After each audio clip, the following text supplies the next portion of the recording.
Hello and welcome to the OneTrust release overview video for the 2025 02.1.0 release, also known as the 2025 Winter Seasonal Release, which started rolling out on February 17, 2025. In this video, I will cover the major features that were released as public preview or general availability in the Universal Consent and Preference Management product and the Privacy Automation product. As always, just a quick reminder that this video reflects OneTrust's current expectations for product capabilities. Be advised that dates and features may be subject to change and should not be relied upon when making purchasing decisions. There are two features in Privacy Automation that are being released as generally available. They are preserve or delete hidden inventory data and require consecutive completion of sections. In Universal Consent and Preference Management, there is one feature, new Implicit Consent Purpose Status, which is also being released as generally available. Let's look at these two new features in Privacy Automation, starting with preserve or delete hidden inventory data. This enhancement allows organizations to decide whether or not the data in hidden assessment questions is preserved or deleted.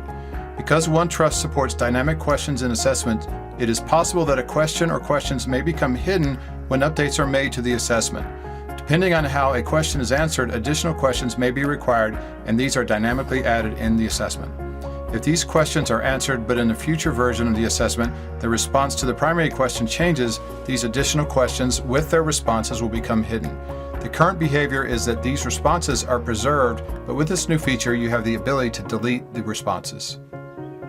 In this example, we are looking at an existing processing activity which shows a related asset and the data source as directly from individual.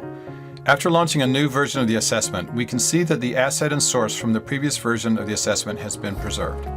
In this version of the assessment, a response is changed to say that we are not processing personal data, which then hides the subsequent questions since they are no longer required. The current behavior is that the hidden responses will be preserved and the information will persist in the data map. When the setting is configured to delete hidden data, the responses will be removed, and if we look at the data map after the assessment is approved, the information has now been deleted. Now let's look at the require consecutive completion of sections feature. As part of the template configuration, you can now configure the assessment to be completed in section-by-section order. The current behavior is that any section can be completed by one or more individuals that have been invited to complete the assessment, regardless of the completion status of prior sections. With this new feature, sections must be completed in order, and individuals responsible for later sections in the assessment will not receive any invitation to complete their section until all previous sections have been completed. Here we can see an assessment with one section active and a second section is inactive. Notice that the Submit button has changed to Submit Section instead of just Submit. When the user clicks the Submit Section button after completing their work in Section 1, the second section now becomes available. In this example, the same user was assigned to Sections 1 and 2. After completing Section 2 and submitting it, this person's work is done, and now an email notification has been sent to the person assigned to Section 3. The second individual opens the assessment and only sees the section they are assigned to. After selecting a response, they now submit their section.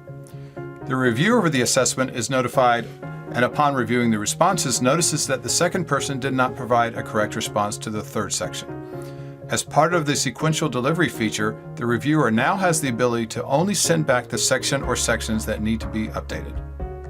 Moving on to consent and preferences, the Implicit Consent for Purposes feature is now being released as generally available. This feature provides you with a new status to log implicit consent for your customers. Implicit consent is when a person's actions, inactions, or situational circumstances indicate their agreement even though they may not explicitly state it. By adding this new status, you no longer need to build workarounds for this type of consent. If you're interested in a detailed dive into this feature, please check out the technical feature enablement video on my OneTrust. Now let's take a look at this feature in action. To enable implicit consent, navigate to the purposes set up in Consent and Preferences Management.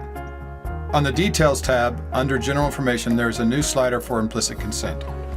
There's also an option to show the explicit consent box in the Preference Center, allowing consumers to confirm their explicit consent. Implicit consent currently can only be added to a consent receipt using an API call. In this example, an implicit consent receipt has been sent on behalf of the data subject. Selecting the data subject's profile and then looking at the purposes, we can see this new implicit consent transaction. Looking into the Preference Center as the data subject, the purpose has been enabled because of implicit consent. The data subject now has the opportunity to explicitly consent to this purpose. If the data subject chooses not to allow this purpose and then later chooses to enable it, the checkbox is gone because by manually making this selection, they have given explicit consent to this purpose and the additional consent is not needed. Thank you for watching this video. We hope it was helpful and informative. Please see the additional videos on My OneTrust that cover the new features and additional areas of the product. If you are interested in more details about the 2025 02.1.0 release or what's going on with the product, be sure to check out the OneTrust Talks Tech podcast.